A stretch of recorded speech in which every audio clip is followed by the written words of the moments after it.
हाय दोस्तों, good evening to all of you. कैसे हैं आप लोग? उम्मीद है आप सभी अच्छे होंगे, स्वस्थ होंगे, मस्त होंगे। तो अपन आज बात करेंगे यण स्वर संधि पर। तो आप इस वीडियो को अगर अंत तक देखेंगे तो आपको यण स्वर संधि भली भांति समझ में आ जाएगी। तो उम्मीद है आप लोग इसको बड़ी शिद्दत और लगन से देखने वाले हैं। तो सबसे पहले हम यण स्वर संधि में आपको बताएंगे कि यण स्वर संधि की पहचान क्या है। यण स्वर संधि की पहचान क्या है?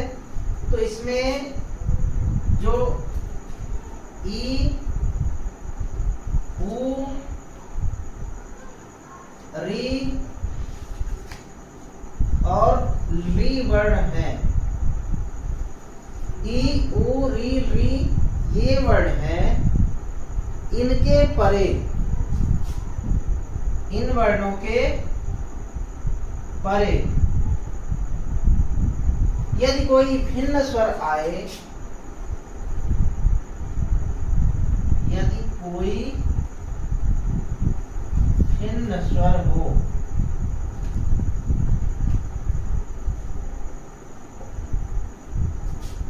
तो ई का या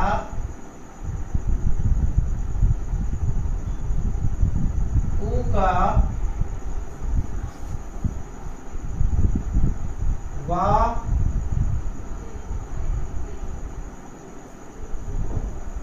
री का रा और री का ला हो जाता है।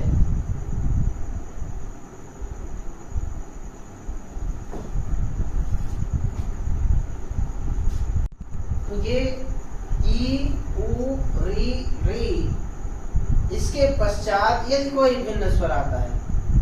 अब इसमें हमको ये ध्यान रखना है कि जो ई वर्ण है ये लघु या दीर्घ हो सकती है, ऊ वर्ण है ये लघु या दीर्घ हो सकता है, री वर्ण है ये लघु या दीर्घ हो सकता है और री वर्ण भी लघु या दीर्घ हो सकता है।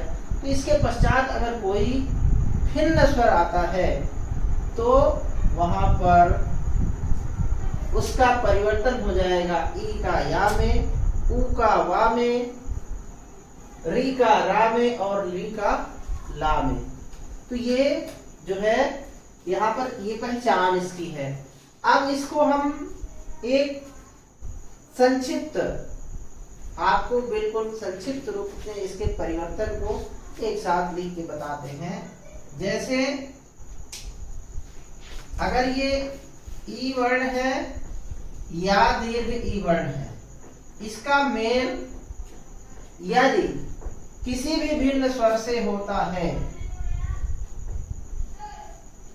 भिन्न स्वर से, भिन्न स्वर का मतलब है ये ई वर्ण या दीर्घ ई वर्ण ना हो। अगर ये दोनों सामने आ जाएंगे तो दीर्घ संधि हो जाएगी। लेकिन इनसे परे, इनसे भिन्न कोई स्वर वर्ण आता है तो वहां ई का परिवर्तन या के रूप में हो जाएगा। या के रूप में ये ई बदल जाएगा या में, और ये या जो है, जो उसके पश्चात यहाँ जो भी भिन्न स्वर होगा उसकी इसमें मात्रा लग जाएगी। तो ये कैसे बदल जाएगा? जैसे या हो गया, या दीर्घ या हो गया, या यू हो गया, या बड़ा यू हो गया, ये हो गया, यह हो गया, यो हो गया, य हो गया। ये जो भी स्वर यहाँ पे रहेगा ई से भिन्न, आरुष समझ रहे हैं ना? बताते जाइएगा जहां समझ में ना आए। तो ये अगर क्या परिवर्तन होगा, जो भी यहाँ पे स्वर रहेगा वो या वर्ण उसके अनुसार उसमें मात्रा लग जाएगी। तो बोलते रहेंगे, आप भी बताते रहेंगे।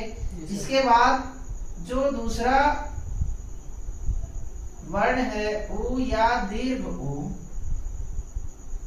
इसके पश्चात यदि ये भिन्न स्वर आता है तो इसका परिवर्तन वा के रूप में हो जाएगा, वा। और वा इस भिन्न स्वर के अनुसार, यानी इस वा में वो भिन्न स्वर की मात्रा लग जाएगी, और ये भी इसी के क्रम में, वा बड़ा वा,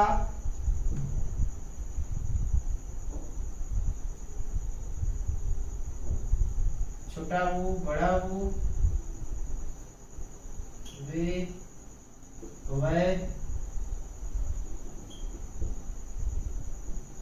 ऐसे ये भी परिवर्तित हो जाएगा। इसके पश्चात जो री है,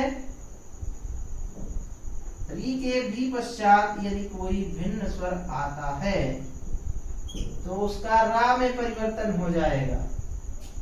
यहाँ पे लिखा हुआ है ना, री का रा हो जाता है, तो वो रा किस किस रूप में बदलेगा, उसी यहाँ पर स्थित स्वर के अनुसार वो भी बदल जाएगा। दीर्घ भी हो सकता है, लघु भी हो सकता है, छोटा रू हो सकता है, बड़ा रू हो सकता है, रे, रे।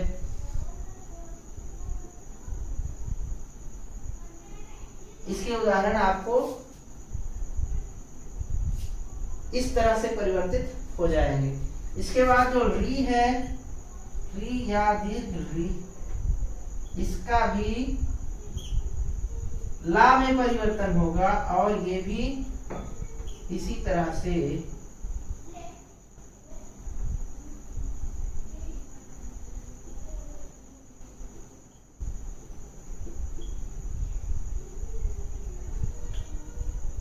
तो ये चार, 1 2 3 4, ये चार वर्ण यण संधि के अंतर्गत है, इन्हीं को ध्यान रखना है। इसके परे यदि कोई भिन्न स्वर आता है तो वो इस रूप में या वा रा ला, या वा रा ला, इनमें परिवर्तित हो जाएगा। पाणिनि ने इसको सूत्र में बांध के बताया है। भगवान पाणिनि ने जो अष्टाध्यायी की रचना की है उसमें उन्होंने संस्कृत को व्याकरण के उसमें बांधा है। उसमें जो इस संधि के लिए सूत्र बताया गया है, यण संधि के लिए, वो बताया गया है इको यणचि। बताया क्या गया है, इको यणचि। अगर आप इसको समझ लेंगे इको यणचि को, तो भी ये आपको संधि बिल्कुल आसान हो जाएगी। भगवान पाणिनि ने बताया है इसके लिए इको यणचि। उन्होंने सबसे पहले यही सूत्र बताया है, इको यणचि। ये सूत्र है यण संधि का। इस सूत्र को भी अगर आप समझ गए तो यण संधि आप बिल्कुल अच्छी तरह से समझ जाएंगे। तो इसमें सबसे पहले हम इसको देख लेते हैं अलग करके, ये कह क्या रहा है, इस सूत्र में क्या कहा जा रहा है। भगवान पाणिनि ने इस सूत्र में क्या बात बताई है उसको हम यहाँ पर पहले समझ लें। इसमें कहा गया है इकः यण आचि। इकः यण आचि, ये इकः अगर है, इकः क्या है, ये प्रत्याहार है। जो माहेश्वर सूत्र में 14 सूत्र बताए गए हैं, उन 14 सूत्रों में जब हम प्रत्याहारों की बात करें तो इक वर्ण के बाद यदि भिन्न स्वर हो, इक वर्ण के बाद यदि भिन्न स्वर हो तो वहां यण हो जाता है। तो हम इक और यण इन प्रत्याहारों को समझ लें। इक और यण प्रत्याहार कौन से हैं? इसमें जैसे जो पहला प्रत्याहार है आ ई उ ड़ा। ये हो गया आ ई उ ड़ा। फिर है इसमें जो दूसरा सूत्र इनका है माहेश्वर सूत्र में, पहला ही सूत्र है ये आ ई उ ड़ा, और दूसरा है री री का। आ ई उ ड़ा री री का। ये जो दो सूत्र हैं, पहला और ये दूसरा, तो इसका मतलब है, इस इका का मतलब है ये ई से, ई वर्ण से लेकर के और इस का तक, इस ई वर्ण से इस का वर्ण तक जो वर्ण यहाँ पे लिखे हुए हैं वो सब इका में आएंगे। इका प्रत्याहार, इसमें प्रत्याहार बनाने के भी जो नियम है वो इसी के आधार पर है, तो उसको आपको अलग से समझना होगा। पर अभी इसके आधार पर आप इसको समझेंगे तो आपको सरलता होगी। इस ई से लेकर के और इस का तक के वर्ण, तो इसमें जो ये अंतिम वर्ण है जिसमें हलंत लगा हुआ है, इसको नहीं गिनते हैं, इस वर्ण को गिनते नहीं है, ये अंत में लगा रहता है प्रत्याहार बनाने के लिए। तो ये और ये दो वर्ण इसमें नहीं काउंट किए जाएंगे। तो इसमें कौन से आ गए, यहां से आपको लेना है इस ई से इस का तक, इसमें ये अड़ा और ये का नहीं आएगा, तो इसमें क्या हो गया, ई उ री और री, ये चार वर्ण आ गए इकह में, इकह प्रत्याहार में ये चार वर्ण आ गए। और ये जो यण प्रत्याहार है ये हो जाएगा हा या वा रा ट ला अड़ा।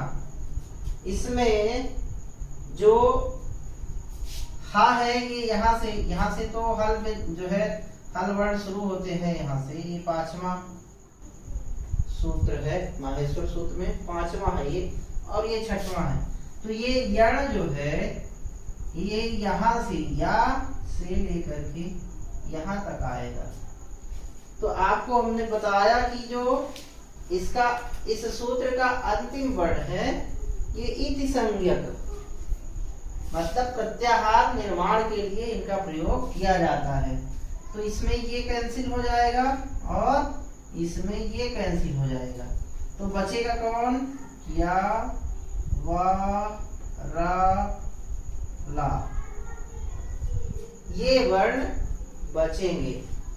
तो इनका परिवर्तन ई का हो जाएगा काहे में, या में, उ का हो जाएगा वा में, री का हो जाएगा रा में, और री का हो जाएगा ला में। इसका भी परिवर्तन का नियम है। इस परिवर्तन का नियम ये है कि ये जो पाणिनि जी ने कहा है उसमें ये कह दिया इस सूत्र में कि इका यण अच, इक वर्ण जो है वो यण में परिवर्तित हो जाएंगे। अब इसमें ये तो नहीं है कि ये कौन सा किस में परिवर्तित होगा, लेकिन ये क्या है, जो उच्चारण स्थान के आधार पर जो समानता है, जैसे ई का उच्चारण स्थान तालु है, या का भी उच्चारण स्थान तालु है, उ का उच्चारण स्थान ओष्ठ है, उ वा दंत ओष्ठ है, तो ये ओष्ठ आता है इसमें। री का मूर्धा है, रा का भी मूर्धा है, री का दंत है, ला का भी दंत है। तो ये उच्चारण स्थान की समानता के आधार पर इसमें परिवर्तन होता है। तो ये है। इसमें एक बात और है जो आपको मुख्य रूप से और जाननी है, वो ये जाननी है कि इसमें जो परिवर्तन होता है वो इन वर्णों में होता है, अगले वाले वर्ण में नहीं होता है। इसके जो परे स्वर रहता है, इन वर्णों के परे जो भी स्वर रहता है उसमें कोई परिवर्तन नहीं होता है। उदाहरण के लिए मैं आपको उदाहरण से एक बात स्पष्ट करता हूं। ये जैसे प्रति धन एक बराबर हो गया प्रत्येक। ये हो गया, यहां पर शब्द निर्माण हो गया प्रति धन एक से प्रत्येक। इसमें हम जब इसका वर्ण विच्छेद करेंगे तो ये हो गया पा धन रा धन आ धन ता धन ई। ये ई वर्ण का यहाँ पे मेल होगा ए से। ए धन का धन आ। इन दो वर्णों का मेल हो रहा है। इस ई के स्थान पर ही यण संधि होनी है। इसका मेल होगा, तो इसमें हमको ये ध्यान रखना है कि यहां परिवर्तन होगा, इसमें कोई परिवर्तन नहीं होगा। इसमें कोई परिवर्तन नहीं होगा, परिवर्तन यहां होगा। और यहां परिवर्तन क्या होगा? ई है तो या हो जाएगा, इस ई के स्थान पर या हो जाएगा, और इसमें इस या में ए मिलेगा तो ये हो जाएगा ए। इस ई में जब इस ई का परिवर्तन हुआ, इससे परे भिन्न स्वर ए है, उसका इस ई का परिवर्तन हो गया या में, और ये या जो है इस ए के साथ मिलकर के इस रूप में परिवर्तित हो गया। तो यण संधि में हमें इन्हीं चार चीजों को ध्यान रखना है। इकाह यण आची। आची क्या है? आची मतलब है ये आच। आची यानी आच हो। इसमें जो है इसके जो है यण संधि में तब होगा जब इसके परे कोई भिन्न यच अच हो। अच माने स्वर, स्वर वर्णों को अच कहते हैं। तो यहाँ पे इसके परे, इस ई के परे ये भिन्न स्वर ए है, इसलिए यहाँ पे या हो गया और इसका इससे मेल हो गई, ये ए हो गया और ये प्रत्येक हो गया। तो इस तरह से ये आपको इस सूत्र के आधार पर बड़ी सरलता के साथ समझाने की कोशिश की गई है। इसके पश्चात हम आपको इसका एक दोहा के रूप में भी पहचान हमने बनाने की कोशिश की है। तो इसको भी आप जो है अपने अभ्यास से स्मरण करके और इसका भी आप अध्ययन करके इसे याद रख सकते हैं। इसमें क्या है? ई उ री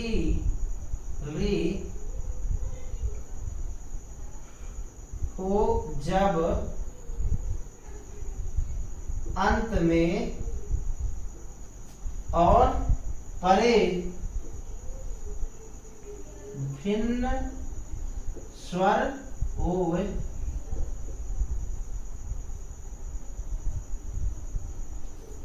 ई उ री हो जब अंत में और उसके परे भिन्न स्वर हो। अब फिर क्या है? दोनों मिलकर, दोनों का यण हो जाए। दोनों का यण हो जाए, जब दोनों मिल जाए तो यह यण बन जाता है, यण संधि हो जाती है। और यह जो जानता है उसे क्या कहेंगे? जाने पंडित होए। जो इस बात को जान जाता है वही जानकार और पंडित हो जाता है। तो इस दोहा को आप याद रख लेंगे तो ये आपको इसमें ई उ री। अब इसको भी हमने अगले दोहे में इसके परिवर्तन को भी उल्लेखित कर दिया है, बता दिया है। जैसे ई का या उ वा बने, फिर री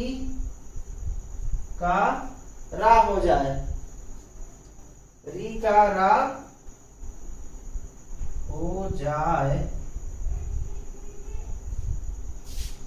फिर री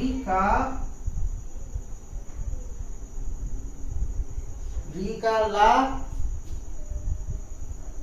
ऐसे बने, री का ला ऐसे बने, यण संधि कहलाए।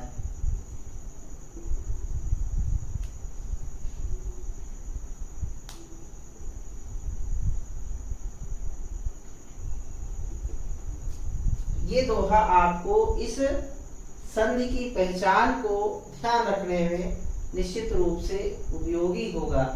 इसमें आपको ये जरूर ध्यान रखना है कि इस ई की जगह में दीर्घ ई भी हो सकता है और इस या का परिवर्तन कई रूपों में होता है। जिस तरह से भिन्न स्वर आएगा उसी के अनुरूप ये बदलाव आपको उसमें देखा जाएगा। पर ये ई जो है ये ई इस या में ही परिवर्तित होता है, ये ई इस या में परिवर्तित होता है और ये या जो है उस स्वर के अनुरूप ढल जाता है। अगर वो भिन्न स्वर ए है तो ये ए के ऊपर एक मात्रा लग जाएगी, यदि ऊ है तो ऊ की मात्रा लग जाएगी इसमें, यदि इसके ऊपर एक बड़ा आ है तो बड़ा आ की मात्रा इसमें लग जाएगी। इसी तरह से ऊ के बाद वा बन जाएगा ऊ, और उसके परे जो भी भिन्न स्वर होगा उसके अनुरूप इस वा में उसकी मात्रा लग जाएगी। और यहाँ ये लघु ऊ या दीर्घ ऊ दोनों में से कोई ऊ हो सकता है। तो इस तरह से ये आप ध्यान रख के इस संधि को आप पहचान सकते हैं, याद रख सकते हैं। इसके उदाहरण और एक एक करके, जैसे ई से होने वाले परिवर्तन है और उनके उदाहरण, फिर ऊ के होने वाले परिवर्तन और उसके उदाहरण, ये हम आपको अगले वीडियो में बताएंगे। तो मिलते हैं अगले वीडियो में, तब तक के लिए जय हिंद, वंदे मातरम।